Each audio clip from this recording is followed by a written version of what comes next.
welcome all to this Wavemaker conversation at the Dreamland second season. Anybody who's spoken to me anytime this month for even 2 minutes or received an email from me knows how excited I am about the opportunity to introduce you to Graeme Wood of The Atlantic. So Graeme Wood, welcome. Thank you, thank you. Look, it's a very tumultuous time. There are so many adjectives we can use, but it's a terrifying time. What adjectives would you use, Graeme Wood, to sort of describe the time that we are living in at this moment? So, first of all, thanks for having me here. The adjectives that I would use, first of all, they're different adjectives I would use as a human being and as a journalist. So, as a journalist, this is a very thrilling time to work. I mean, what I do is go to places and find out what's happening where everything's a mess. Everything is screwed up and things are changing really, really fast. Too fast for anyone to know about what's going on unless they're there. So thrilling, exciting, these are adjectives that I would use in my professional capacity. In my human capacity, it's terrifying. It's a time when, everybody looks back, to their youth as a time that's halcyon and peaceful and so forth. And I think in my case, I'm, in my mid-40s right now, that's basically true. Compared to what we have right now, things were much, much more easy to understand. Many of the fights that were happening, even though some of them have, persisted to the present day, we knew what the sides were. It was much more calm in that sense. So, as a human, I'd say I'm scared out of my wits. As a journalist, very, very happy to see a lot of targets. Let's stick with the journalism more for now then. But I do want to say that your biography, just a few lines in The Atlantic, so intriguing. I want to read it to you. Graeme Wood is a staff writer for The Atlantic and the author of The Way of the Strangers, Encounters with the Islamic State. He joined the magazine in 2006 after working as a translator, courier, and bootlegger in northern Iraq. How did you become a courier in northern Iraq and a bootlegger? Why did you take that job, and what did you learn from it? All right, this could take a while, but I'll give the most abbreviated version of this. I was working as a freelancer in Iraq in 2003, trying to sell stories, and the nature of the job of a freelance journalist is going there without a lot of prospects. You might have the email address of an editor, but you don't have, say, a whole team of security who's telling you how to keep your head from being cut off and things like that. So after a while, that became a very real prospect. I mean, in early 2004, hitchhiking around Iraq was likely to be fatal. And that's how I was getting around. That's how I was moving in Iraq. And so just to pause for a second, you speak fluent Arabic. I wouldn't call it fluent, but I can certainly get around in Arabic, yeah. And how did that come about? That came about from studying in Cairo and just having a habit of picking up languages like video games. It's just a lot of fun for me. And so just again, to pause for a second, a habit of picking up languages, can you just run through the languages that you know well enough to actually use to do your reporting? Okay, so that's a pretty low bar. I mean, you can interview someone and not know a whole lot of the language as long as you can record it and then make sure you understand the response in great detail later. This comes up, by the way, in how I got to be a courier, but I'll just answer your question. So in university, I studied German and Russian and Persian and Arabic. And then before that, in high school, Greek, Latin. I was an exchange student in Italy, so my Italian got pretty good. And Spanish as well, 6 years of Spanish. So all that, and then afterward I did Pashto at university as a graduate student, and then Turkic languages. And I'm probably forgetting something, but all of these are languages that if you shook me awake in the middle of the night and asked me a complicated question, with a few exceptions, it would be a laborious process of me answering your complicated question. But if you sent me to a place and gave me a grammar of Pashto, then upon arrival, I could make a fool of myself in Pashto. So then back to Iraq, hitchhiking in Iraq during the war. Was, again, a potentially fatal thing to do. So after a while, I was trying to figure out, how do I get around Iraq? How do I see at least something of Iraq? And I met someone who had been a courier in Iraq and who said, at this point, the business that I'm in, it works mostly with the coalition. So it brings in things that the coalition can't bring in fast enough for itself. But we're trying to expand into Iraqi business as well. So knowing that I spoke some of these languages, he said, would you like, in exchange for money, but also access to the flight network of the logistics company, would you like to do some work for this company? And so that's what I did. And now that the statute of limitations has passed, I can tell you that we also brought in lots of illegal alcohol that was untaxed, and that was a nice sideline. So that's the bootlegger part of my work. And were there close calls there, hitchhiking? I mean, just give me one example of your thumb out and somebody picks you up and you learn something that was worth a story, maybe. Yeah, there were definitely close calls. One thing you find, though, when you're in places like Iraq at the height of the war, is that there are close calls that you don't know you've had. And I'm sure most of the close calls that I had were of that nature. It was someone who saw me and thought, maybe I can get that guy. Maybe he's worth something. Maybe he would look good on camera with a blade to his throat. And I wouldn't know that. I wouldn't know that the person who was across the street was thinking that about me. But I will say this, there's something that I wouldn't want to make this a piece of advice for young freelancers, but it is true that when people cannot assess who you are, what you're doing there, they're cautious about thinking of you as a target. And so I would be in the backseat of a taxi, a shared taxi with 4 Iraqis going from Kirkuk to Baghdad. And if someone saw me, it would take a little while for them to assess what the heck this guy is doing. They look at me, they would think maybe he's Korean, maybe he's a Korean journalist, maybe he's a Korean soldier or spy. They might think I'm American. It just takes that length of time trying to assess who you are can protect you in certain situations. And so I was banking, up to that point at least correctly, on the fact that that might protect me from certain types of threat.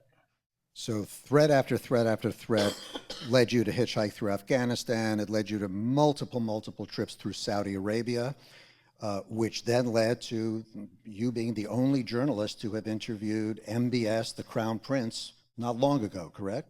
Other journalists have interviewed him, but he's been pretty quiet since the death of Jamal Khashoggi, who's a friend of mine, was a friend of mine. And so I believe, with the exception of one short interview that he gave after the death of Khashoggi, I'm the only journalist to have spoken to him in a, shall we say, free setting where I could ask whatever I wanted.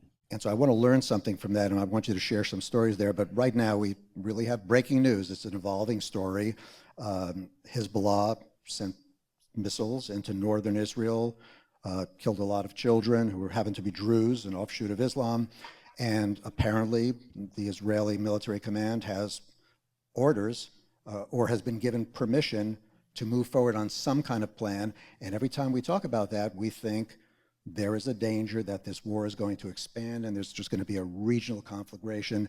So if you can, I know you know about Hezbollah, you know about Hamas from your coverage there, you know about Israel, you know what's going on in the West Bank, you know Saudi Arabia, you know Iran, you went through their, using your rudimentary Persian, it sounds like it's better than that.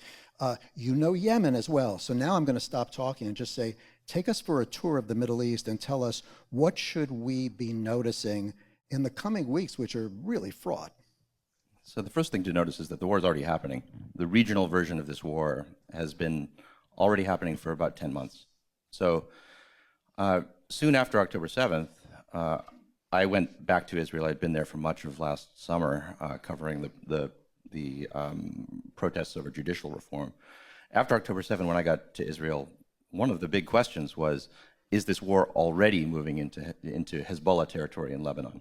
Is it already going to be bigger than it looks on the micro scale in the envelope around Gaza? So in those 10 months, there have been exchanges of fire over that border constantly. And they've claimed the lives of hundreds of people, and tens of thousands of people have had to move away from that border because the border was deemed by their respective powers, that zone was deemed uninhabitable. So it's already, the Gaza war is already bigger than Gaza. Now, you've mentioned all the right countries. You've mentioned Lebanon for the Hezbollah threat, but there's also the Houthi threat from Yemen. And before you move on to Houthi, you have covered Hezbollah. What do you know about Hezbollah that the rest of us who just read the headlines and the daily accounts wouldn't know? What's your take on Hezbollah? Well, I mean, I assume this audience is quite sophisticated about this newspaper reading, so I'm not going to go through too much about what Hezbollah is. But the thing about Hezbollah that I think might not be as well understood as it could be is that it does not really exist for all-out war. It is a tool that is used by its major backer, which is the Islamic Republic of Iran, to punish and deter Israel. So punishment and deterrence are part of a longer-term Iranian strategy of harassment, destruction, and sowing of chaos in the area of the Middle East and around Israel in particular. Now, having an all-out war, which is what Israel is contemplating at literally this very minute, that is something that would actually deprive Iran of its tool, of Hezbollah, by having it probably utterly destroyed in a war that would be extremely destructive for Israel as well, and would probably be, I mean, catastrophe wouldn't even express how bad it would be for the state of Lebanon as well. So that, I think, is an important thing to understand, is that Hezbollah has a long-term strategic place in what Iran is doing, but it is not quite built for waging an all-out war, which is, you know, what could be happening in 24 hours. If you were to tell me one story that you've taken away from your reporting in Lebanon, how familiar did you get in a personal way with Hezbollah as an organization? You said in Lebanon. I'm going to use that phrase in the most expansive sense and have it include Paraguay. So the member of Hezbollah who I know best was actually a cleric I met in Paraguay who was sent there by Hezbollah because there's an enormous Lebanese population in Brazil, and at that time in the tri-border area of Paraguay, Brazil, Argentina. And I think that's something that's important to understand about what Hezbollah is. It is supposed to be not just this tool for harassment, but also a tool of projection. It's a projection of this larger force of Iran and of Hezbollah for its own interest as well into many other places. The reason you need a cleric, a mullah who is planting himself in Ciudad del Este, Paraguay, and who, by the way, when I met him in 2009 was wide-eyed and like he had come straight there from southern Lebanon, spoke not a word of Spanish, and he was like a Peace Corps volunteer on day one of his assignment, having no clue of what was going to be like. I saw him again about 6 years later. He was speaking fluent Spanish, quite enjoyed the local Chinese restaurant, and that would make him halal food and so forth. But this is what Hezbollah does, and what Iran does is it uses Hezbollah as a projection into West Africa, into South America, into Europe. It's part of a larger strategy of sowing chaos and having sort of tentacles in many different places. And so which is the next country we should move to? Do you want to move to Iran after this, or? You mean in our conversation? In our conversation, like what is immigrating for good? Tell me about Iran and how many times you've been to that country, how familiar are you with it? And do any of your specific travels, is there one day that you spent, whether it was Tehran or someplace far away, that gave you an understanding of this idea of Iran spreading its tentacles? Or do you not get that from the people of Iran? So I've been to Iran, I believe, 4 times, in total for about 4 months. And I love Iran. I don't know if anyone here has had the luxury of going there, and the even greater luxury of being able to leave, which is not a sure thing. But it's an incredible place. And I was recently in Israel speaking to Israel's Iran experts. They have many for lots of reasons, for academic reasons, for security reasons. And the experts were very clear about how they thought about Iran, and I think they got it just about right, which is that they thought Iran was a very different type of adversary from the ones that they had closer by. Very different from Lebanon, very different from Syria. Why? Because Iran, in some ways, is a sort of real, functional, and formidable country that, in some ways, just works. It has universities that work. It has a literary culture. It is robust in many ways that Syria, Saudi Arabia, when you could count that as an enemy of Israel, that none of these other places was. So Iran is extraordinary in that way, where, especially as an American going there, you see a kind of bizarro world where, again, it's all the components of what I would recognize as a true civilization are there. And they are disconnected from the United States, inverted from the United States. And the state itself is, of course, self-conceives as the leader of the fight against the United States. So that's something that you can find just by walking down the street. I mean, the most obvious place to see that, of course, is the old U.S. Embassy, which, if you go to Tehran, you almost certainly will see, which is now a Revolutionary Guards base, and all of the iconography of American power and American, civic religion is inverted. So you'll find a Statue of Liberty with a ghoulish skull head, and things like that. I went inside at one point because I had talked up one of the guards, and he said, "Oh yeah, come take a look at this." And he showed me a Statue of Liberty that it was an actual statue that had been there during the time when it was a U.S. diplomatic outpost, and it had been hollowed out and turned into an ashtray. So it is a fascinating place, which is a kind of sort of, you could call it a kind of humor that I kind of understand it. I without sympathizing with it, I could say that these people have a very clear position in the world that they conceive of for themselves. This is all totally distinct, of course, from the views of ordinary people, which in many cases, but certainly not all, when I spoke to them, were opposed to the government of Iran. So they felt, what year was that? What years were these? They felt comfortable enough talking to you about their opposition to the government? Yeah, in 2003, I was there for 2 months, and then it was effortlessly in the big cities. You could find people who would tell you how miserable they were and how much they blamed this on the government of Iran.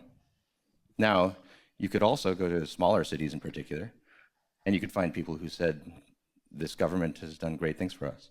We remember what it was like in the old days, and we prefer it now. So now briefly, just take us to Yemen, and then we're just going to come back, and you're going to give us your projection of what we should be looking for in these next couple of weeks. But Yemen, you've been to Yemen. Give us, like, if it was one still image, one photograph that told the story, but in this case, an anecdote, what do we need to know about Yemen, which does not make the U.S. newspapers for the most part? Oh, goodness. So the last time I was in Yemen was actually quite a while ago. It was 2010, I believe. Yemen is another place where I in happier times, I would recommend enthusiastically, one of the most beautiful countries that you'll ever see, culturally one of the most interesting. I think, though, the effect of the Houthi pinch point on Red Sea traffic, Red Sea commercial shipping traffic,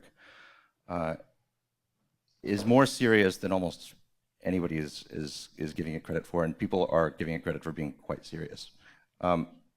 It's just too easy for the Houthis to stop traffic, commercial traffic, from getting through. And right now, we just don't have a remedy for that. There's an asymmetry. It's too easy to send an unmanned boat full of explosives toward a shipping container, or a ship full of shipping containers. And that is going to have knock-on effects that are quite serious. The government of Egypt, for example, the amount of the revenue that they get from the Suez Canal keeps the government from Egypt from falling. So if that stops, the government of Egypt, which is already and is constantly hanging from a thread, that could fall. If the government of Egypt falls, then we talk about a catastrophic, chaotic period. You ain't seen nothing yet if Egypt turns into something overtly hostile to the interests of Israel and the United States. All right, so now talking about catastrophic and chaotic, I mean, we're all following Gaza and Israel every day, and the images coming out of Gaza we know are horrific, and the International Court of Justice has brought Israel up on charges of genocide. What is your take on that? Because you have really you've seen a lot of the worst that humanity can carry out. What's your take on that? And as by the way, a teacher at what's your position at Yale? I'm an adjunct lecturer, so I teach a class at Yale. An adjunct lecturer. I would love to take your class, but how do you answer the ICJ's charges? What would you tell your students about that? I mean, it's a legal case, and not just any legal case, but a legal case in international law, which is even different and has another layer of abstraction from the type of legal cases that you'd find in, say, a U.S. court. The first thing to do, of course, is to try to separate the charge of genocide with the charge of war crimes, or just of doing something that's unjust. These are very different things, and I think that difference has been elided over and over and over again. There's a lot of people who would say that Israel is likely guilty of war crimes, who would not say that those war crimes are exactly the same as genocide, or that Israel is guilty of genocide. So that distinction between doing bad things and doing genocide, I think, is very important to make. There's also, though, just from watching some of the sort of side accusations against Israel in this war, many of which I think have quite a bit of merit, just by watching some of those, you can see that how difficult the case of genocide specifically is to prosecute.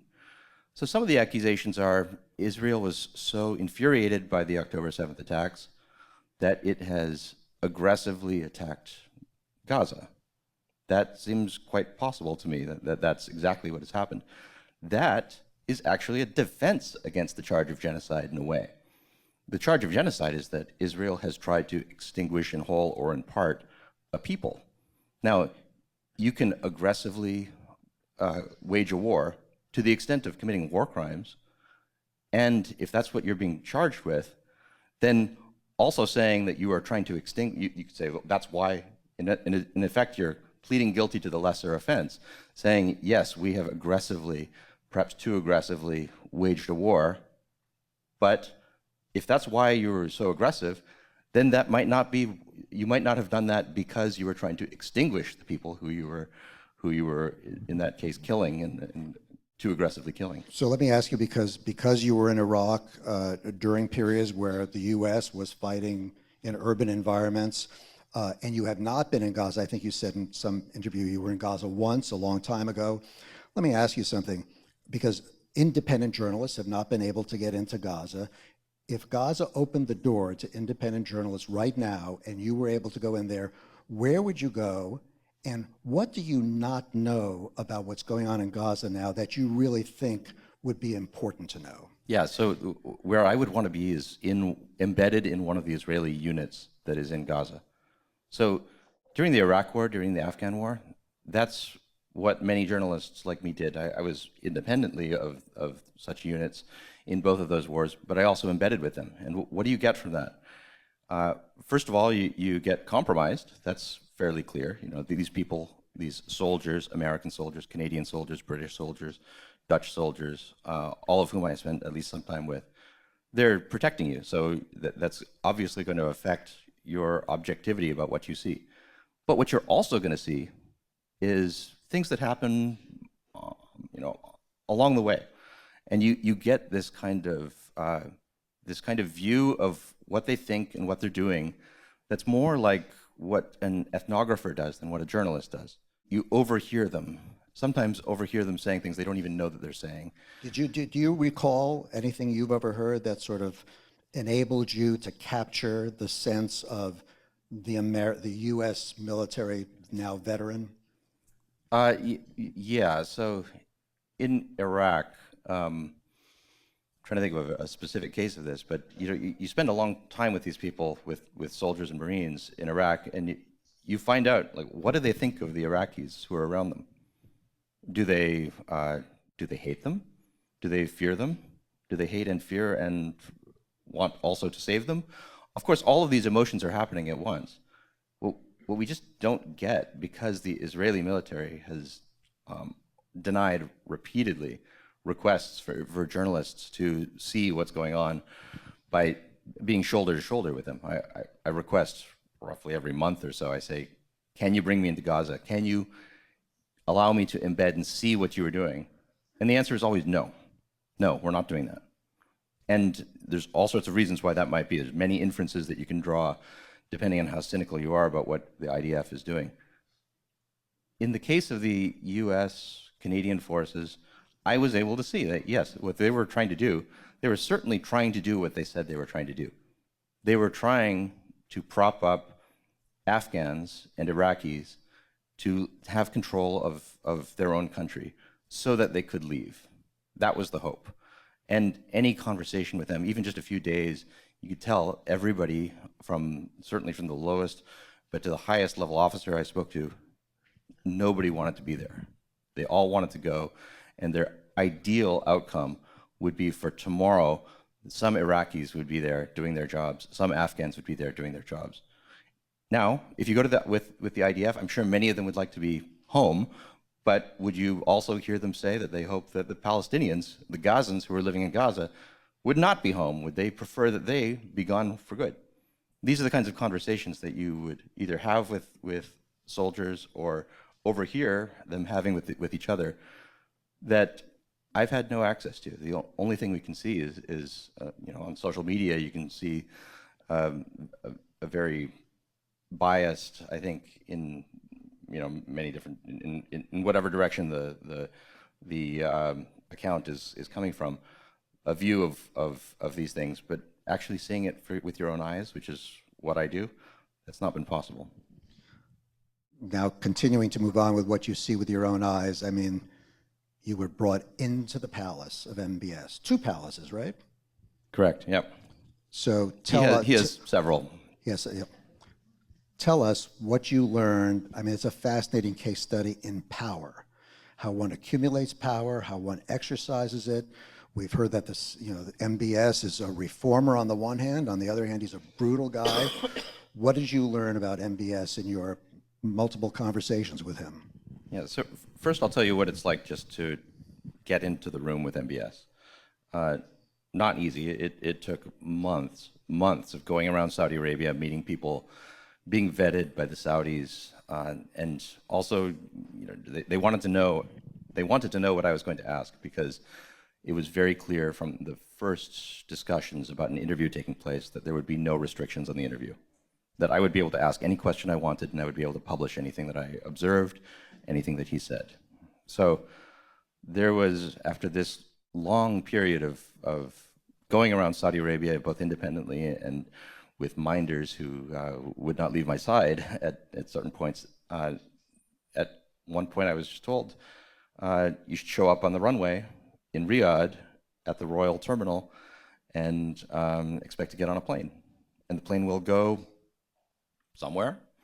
And it turned out that it was going to an area on the Red Sea that if you're to look at it on Google Maps, you can see that there's buildings there, but there's no indication of what those buildings are. It turns out to be a private hotel that's, at least according to the key card that I was given for my room, it's run by the Fairmont people. So I showed up and was told, at some point, MBS will see you. And I was like, will that be 10 minutes from now or 3 days from now? And said, at some point he'll see you. That was the answer. Turned out to be like an hour. So I was brought to talk with MBS, and then had a conversation with him that first conversation was probably about 2 hours. And it was totally without restriction. I mean, it was actually kind of extraordinary to see someone who had been so maligned by the press, and for good reason. I mean, this is someone who was ruling in an old school authoritarian way, and was credibly accused of chopping up his opponents. And he seemed ready to talk about everything, including the fact that he was accused of chopping up his opponents. And you asked him about Khashoggi. How did you frame that question, and what was his response? Yeah, so it was the first thing I asked him. I mean, if you talk to MBS and you don't ask him about Khashoggi and you don't press him on this question, then you will be a laughingstock. So I had to make sure that I got that Yeah, but it's out. interesting. A lot of journalists might have, I mean, that could have been a short interview. Yeah, so with interviews like that, as you probably know, Michael, you want the subject to keep talking, because the interview can end whenever the subject wants to. And that was a question that had to be asked, and that he knew had to be asked. So I was pretty sure that although it was a sensitive topic, it was one that he was ready to talk about. And he said a number of things. Of course, he's not going to say, yes, I did it, I would do it again. I could, and many people wanted me to, stand up in my chair and scream at him and say, how dare you dismember my friend? How dare you do these things? That probably would have actually ended the interview rather quickly. What instead I wanted him to do is just give me a sense of how you think through this charge. You're not going to cop to it right now, but you are going to explain how it might have happened, how you think about it, what you think about these accusations. And that is what happened. He said, of course, no, I did not order his death. But then some of the ways that he defended himself against that charge were more interesting than I could have guessed. He said, look, I'd never read a single column by this guy. If I was going to kill someone, there would be 1,000 people I'd kill before him. So it was as if he So he literally said there would be 1,000 people. There's 1,000 people on like this mental list that I might someday compile of people I might want to kill, and this guy would be pretty low on it. You could believe that or disbelieve it, but this is someone who has the capability of creating such a list and having people act on it on his behalf, who's saying that this is a list that it enters his mind that there might be a hierarchy of people you might want to dismember, and this one was Khashoggi in particular was low on it. Did you get a sense? Did you learn? Does he have absolute power, or are there checks on his power? There's an answer that I'll give, but I'll just give the answer that he gives first. It's fascinating. There's few countries on earth where the leader has power less checked than the king of Saudi Arabia. MBS is the crown prince with the authority, the leadership authority that's delegated by his father, who's still the king. His father at any point can claim that power for himself and move MBS aside. MBS does not feel like a powerful man in some ways. He says there's so many things that one might like to do as crown prince that I just can't do because I have all these constituencies I have to satisfy. I have the religious constituency to satisfy. I have tribal constituencies that I have to satisfy. What surprised me is that no matter how powerful you are, you don't feel like you're unfettered. And ironically enough, Joe Biden, in the first few weeks of his, or few months of his term in office, said something similar. He says, I've wanted to be president for my whole life, and it's odd. I have rarely felt less powerful than having all these people come to me and tell me I've got to do these things. I take orders more than I give them, and MBS feels the same way. I believe him when he says that he feels that way, and yet, when you watch his actual exercise of power, it is more unfettered than any previous ruler of Saudi Arabia since Abdulaziz, the founding king of Saudi Arabia.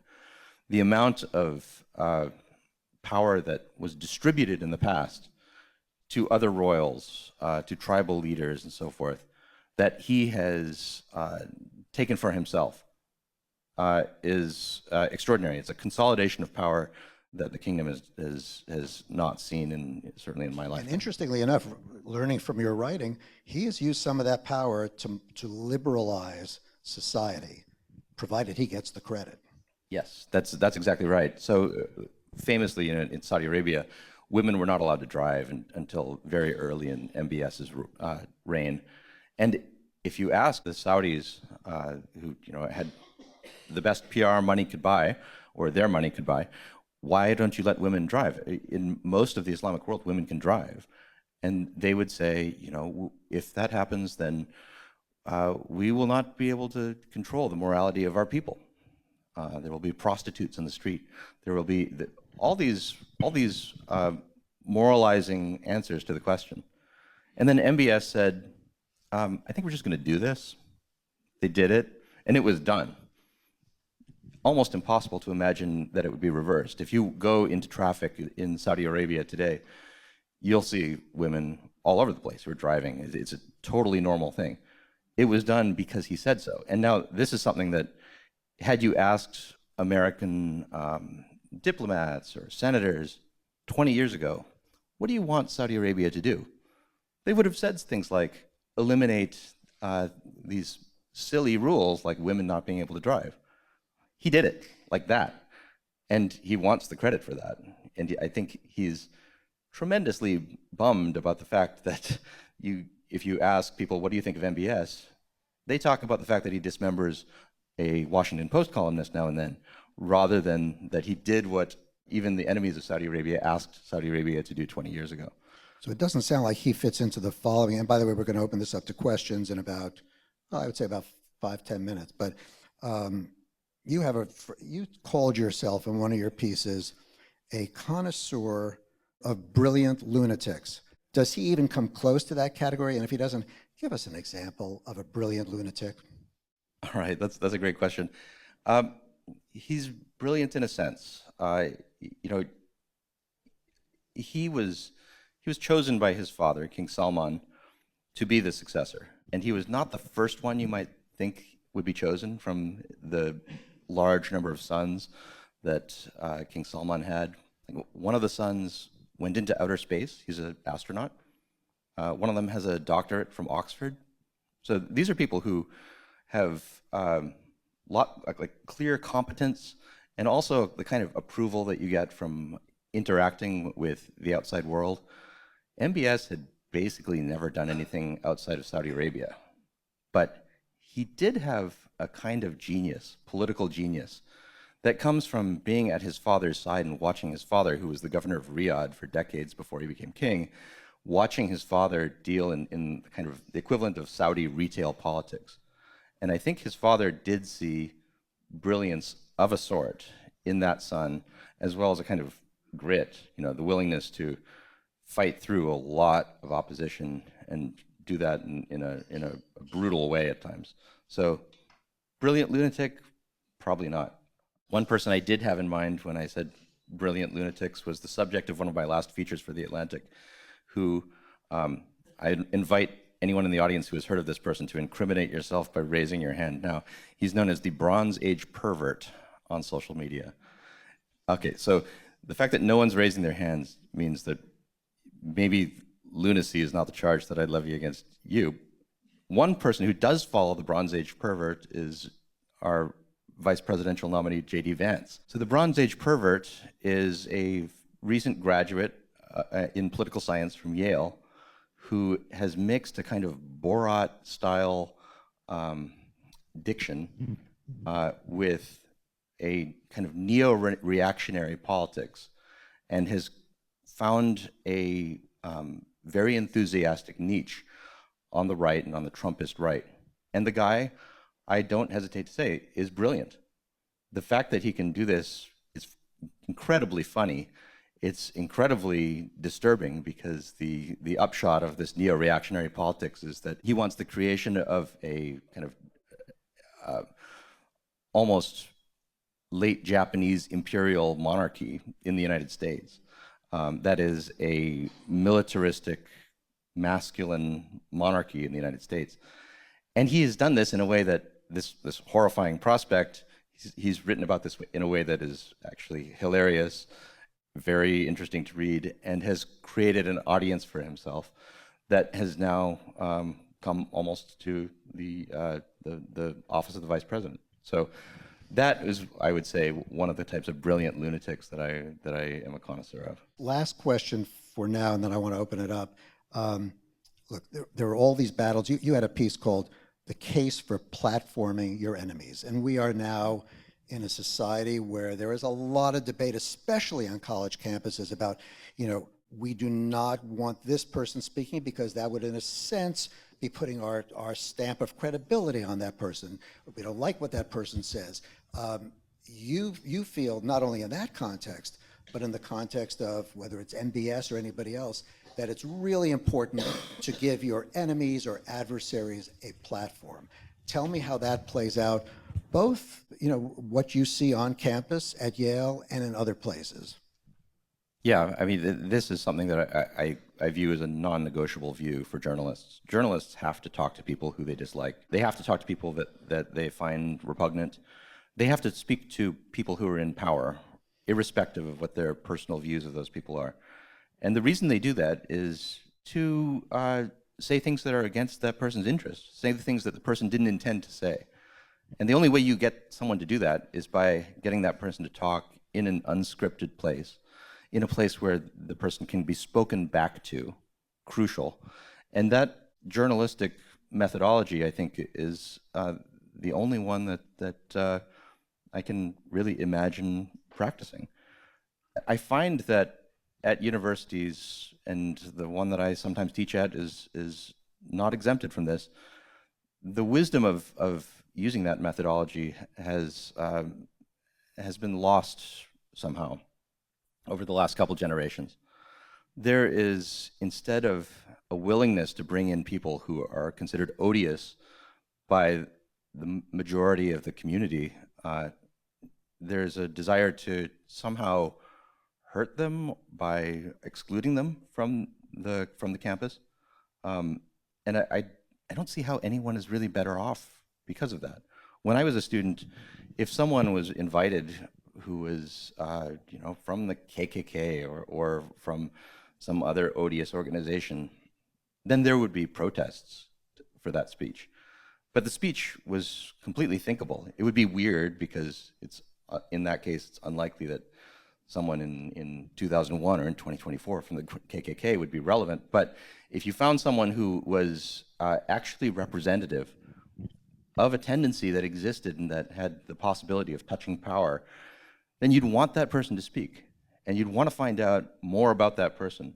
And that's, I think, that's in many ways more valuable than speaking to or hearing from people who are given 100% seal of approval from the department that's invited them.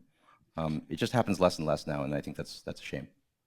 Let me open it up to questions. Starting with you, yes? You know what, actually, we're going to wait for the microphone to come to you. So here we go. Who is it? Right there. Oh, right there. Hi. Can you hear me? I'm curious about the Lebanese border. And I recollect the last time the Israelis invaded, the Maronites were sort of allies. Would you see that happening again? I don't know whether the Maronites would sign up for any kind of Israeli invasion right now. I suspect not. What we're talking about right now is Lebanon losing what little ability it has right now to function as a country at all. And that was hard won, as you're probably aware. The Lebanese civil war, which I did not cover, I was too young, by the late 1990s, early 2000s, Lebanon had very precariously emerged from that. And, as of 2005, you go out clubbing, you have a great time, you have wonderful meals in Lebanon. Who wants to lose that? Nobody wants to lose that, but that's the irritation at Hezbollah that's felt by almost everyone in Lebanon right now. is because that is one of the effects of this exchange of fire that's happening on the border. The reason they killed a dozen kids. So I think that it would be. I think the population is more than anything else just anti-war, and desire to take sides at all right now I think is probably low on everybody's part. Other questions? Graeme, you talked a little bit about social media and how you mentioned earlier MBS was kind of blind to what he sees of the press, and there was a piece a while back by the New York Times columnist Kevin Rose called "The Rabbit Hole," where it kind of documents the change in the YouTube algorithm and how that manifested more radical views by this YouTuber PewDiePie, and that culminated in the shooting in Christchurch in New Zealand. And I was wondering if you could talk a little bit about how political leaders or political thought in the Middle East is affected by social media. Like we see our social media in this country, but it's different there. So the question's about how the kind of strange radicalizing effect of the algorithms of social media affect these other countries. I can actually tell you about how it affects MBS personally. It was within the first 10 minutes or 20 minutes or so of my first conversation with him. He volunteered something about his media diet that I hadn't expected. He's a young man. He's still in his 30s and has, of course, this immense power, but he's also presiding over a country that's quite young. And he said, look, I got to understand my people. And so one of the first things I did was make sure I had downloaded all the top apps that everybody was using. And I was just going through all of them and watching everything that was out there. So in other words, the near absolute monarch is on his phone being afflicted with all of the maladies that come from being on your phone all the time looking at social media that anyone else would be. Now, does that mean that he's gone as crazy as the Christchurch killer? Probably not. But yeah, these things, I think in some ways afflict these other countries even more than the United States. Keep in mind, Saudi Arabia, when we in the United States talk about social media, we often contrast it with something like the New York Times or the Atlantic, that is media that have editors, that have fact checkers. In Saudi Arabia, there is no independent media. There are no independent media. And so, of course, people are even more thrilled by the possibility of learning about the world through independent sources, such as social media. And the fact that social media is undependable and that sometimes their algorithms make people go insane, this is a really big problem because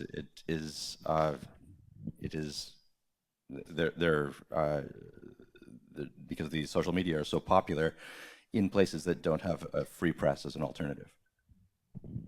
Yes, over there. Thank you, and thank you for coming. I have a question relating to Iran. We know that Iran backed Hamas. We know that Iran helped Hamas build tunnels and whatever under Gaza. And we know that Iran backs Hezbollah. And is it too far-fetched to think that Iran prompted the October 7th massacre, assuming that Israel would respond in the way that it did, in the fury and anger that it did, knowing that Hamas had put all those people in the way of any reasonable response, so there would be civilian deaths and there would be outrage and Israel's reputation would deteriorate around the world, and then with the ultimate intent of helping Hezbollah create a real war on the northern border with Lebanon that would have much wider regional significance. Is that reasonable or is that paranoid? I wouldn't call it paranoid, but there are a few data points that I think have to be considered when trying to figure out exactly what Iran's hand was in the October 7th attacks. One data point is, as you mentioned, the fact that Iran is the principal military backer of Hamas, that Hezbollah is an agent of Iran. So the fact that Hamas was backed by Iran, beyond dispute, well established. One thing that I think you also have to see is how Iran reacted to the October 7th attacks. And as far as I can tell, Iran was as blindsided as anyone else. The official reaction, it took a while to come. And when it came, it was kind of funny and weird. It was to say, look, we still like you guys, Hamas, but you got into this without us, and you're going to have to kind of finish it without us because we hadn't planned for this. It was very clear that Hezbollah, which, as I say, is an Iranian agent, that Hezbollah was also pretty surprised by what happened and was unable to take advantage of that chaos in a way that it might have had it known in advance. So I don't think that Iran guided this attack and said that it should happen with that kind of strategic plan in mind. But who knows, maybe something more will come out. The evidence seems to suggest not. Yes, over there. Can you comment or maybe speculate a little on the consequence of a Trump presidency for peace in the Middle East, either in a second term or even on such consequences from his first term? Yeah, one thing the first term really showed to me, that I would not have predicted. I'm not a political scientist, but I teach in a political science department, so I sometimes hang out with such people. And I think there was an expectation that when you get a new president who has maybe somewhat extreme or unpredictable views on foreign policy that differ from a previous president, that big changes will happen. And that sort of didn't happen. It was exiting the Iran deal was one thing that did happen, and that was important. But it's kind of surprising to me that you can flip-flop presidents like this, and many of the objective realities of American interests and interests of the countries of the Middle East, they just persist, and some of the big changes that you expect to happen don't. I do think that it's important that if there's a second Trump presidency, that the relations with Iran will be very interesting to see. Trump has been very clear that he wants to go back to a maximum pressure policy toward Iran. And we'll see. I really don't know whether that's going to be, it's going to inch Iran toward collapse or toward war or toward direct confrontation with Israel or the United States. But it seems like one of the kind of knobs that could be turned that will actually affect things. That's the main one that I would see in the case of a second Trump term. Yes, Lauren. You've painted a pretty bleak picture of the situation in the Middle East with justification. I'm just wondering if you think that there's any reason for hope in that area. Hope, let's see. I think maybe if we can downgrade what we think of as hope, then we can say yes. I think there are equilibria that could be reached. And in a place as chaotic as the Middle East, an equilibrium might not be the worst goal to have. What the Israelis seem to believe is that they thought that they were in an equilibrium, and they were not. And the Gaza operation, as well as the confrontation with Hezbollah, is meant to reach that equilibrium. And it's not a pretty one. It would be in the intentions of the Israelis, as they've been described to me by the Israelis. They want to turn Gaza into something like the West Bank, where the Israelis go in on a pretty regular basis and kill some people, arrest some people, violence is committed, and just have that in perpetuity. So that could be something that they would be moving toward in Gaza. Is that a happy situation? Even the Israelis will say no. But it is at least not the absolute bloodbath and destruction that we've seen so far in Gaza. That might be something to look forward to, the absence of a bloodbath. Pretty low bar. Yep, that's what hope might look like. And by the way, you were in the West Bank a number of times recently, and just give us a quick synopsis of what you were finding there, and yeah, that so strikes you. I was there last summer. I was there after October 7th, and you can see what it's like to live in a place where that you consider home, and that can be upended by an outside power anytime they wish. I talked to farmers, I talked to shepherds who found on a regular basis that their little villages, their little huts would be defaced, that their access to grazing areas, to water, suddenly and capriciously rendered unavailable. So it was this kind of slow bleed of life being made more intolerable by the day, with the intention that eventually they'd go to some other country. This is, I hope I don't have to stress this too much. This is not a decent way to treat people, and that's the conditions that people are living in the West Bank. There has to be something other than that. That is not an equilibrium, and I don't think that that the Israelis have been able to offer some alternative to that Palestinians can really view with any hope of their own. It's a very desperate situation. Thank you. Just a follow-up to that question then, what would your perspective be on a two-state solution? What might it look like? Is it possible? Is it even a viable goal for anyone to attempt? I mean, my own inclination for years has been that that's the only end game that could be out there. But let's be honest, nobody's talking about that right now. That's further in the future than anybody is planning or expecting to be possible. And the attempt to create two states, the story just goes back so far, and the failures have been such a long series at this point that to start with, let's have a two-state solution, it just doesn't seem to get anywhere.